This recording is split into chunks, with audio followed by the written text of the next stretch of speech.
Hi everyone, welcome back to my channel where I like to share any and all things that bring me joy, hence the name Sharelation. Over the years, I have gone to Japan quite a number of times, and I wanted to share 5 tips that I have learned over my travels that people typically don't talk too much about. Number 1 is transportation. I have learned that taking the subway or the metro has been always very, very convenient. It's very efficient, it's very clean, but as you know, when you're traveling with a lot of luggage, it is quite a hassle to lug it up and down stairs or even find an elevator, which is typically all the way at the end of the platform, and some train stations don't even have an elevator. So what I've learned was to always contact the hotel you're staying at or go to the airport information center. They give several options on how to get to your final destination. And one great way is to take the bus or any arranged bus that the hotel might have, or there's typically like an airport transport that they circle around the very popular sites around Tokyo or other regions in Japan. So definitely opt for the bus option, because when you get to the bus, you may need to wait a little while, but you just roll the luggage and somebody will help you put the luggage on the bus, which typically is at the bottom of the bus, and then you just get on the bus, enjoy the ride, and you wait for your destination to arrive. So definitely opt for the bus option unless you're traveling very light and you can easily take the subway back and forth without any hassle. Second tip is to always eat earlier. Eating earlier helps because you would avoid waiting online for the busy period, whether it's lunch or dinner. Some places now you can make reservations, even on Google. They have other sites in Japan, but sometimes you need to download it. You may need to know Japanese. But one tip is try to book it through Google. If you're adventurous and you want to use their websites like Tabulagu, you can do that as well to book your reservation, or simply eat earlier.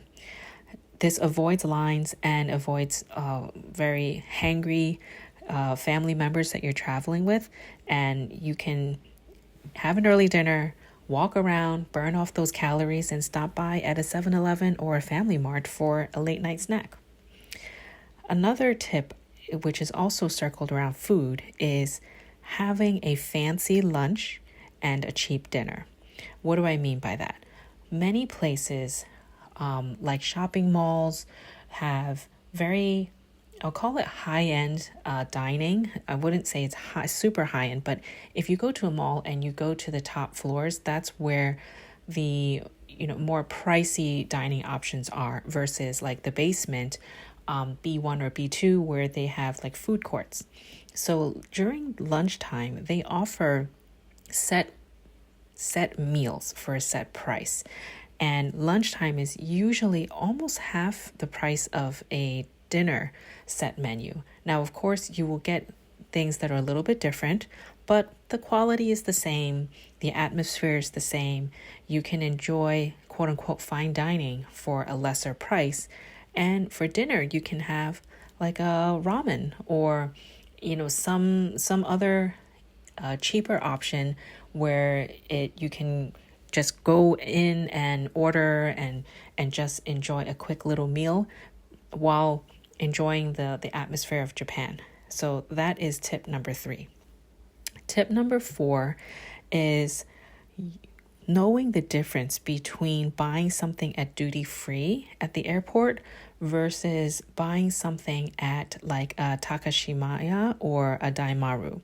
For example, I have purchased the Clé de Peau sets quite a few times already, and I always now opt to get it at the airport. Why is that? Now, the airport typically offers set packages where you can buy the whole set and get it at the airport duty free, so you don't even need to pay the tax and claim it because it's at the airport. Now, if you get it at Daimaru or Takashimaya, those department stores, you can get a deal, possibly, depending what they offer, but you have to go and claim the tax. And when you purchase at a department store like that, you don't get all the tax back.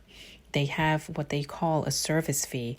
And so it's, you don't get it all back, although it's not a lot of money in comparison, but the hassle of getting it, walking through the crowds, waiting online, claiming the tax and not to get it in full, and having to carry it all throughout your trip until you leave the airport is quite a hassle. Now, Daimaru and Takashimaya, those bigger department stores, offer a tourist coupon where typically you can take 5% off that at the department store. Now, if you ever read the fine print, it's not off of everything. So I'm pretty sure like a brand like Clé de Peau, you would not get the 5% off. It depends what you buy, and it depends, what the item is. So you run that risk. In a way, you can save because you would get part of the tax back, but you also save the 5%. But again, you need to know what you're buying, and you need to be aware of whether that coupon applies or not. And last is a feature that maybe some people know about already. The iPhone now has a currency converter.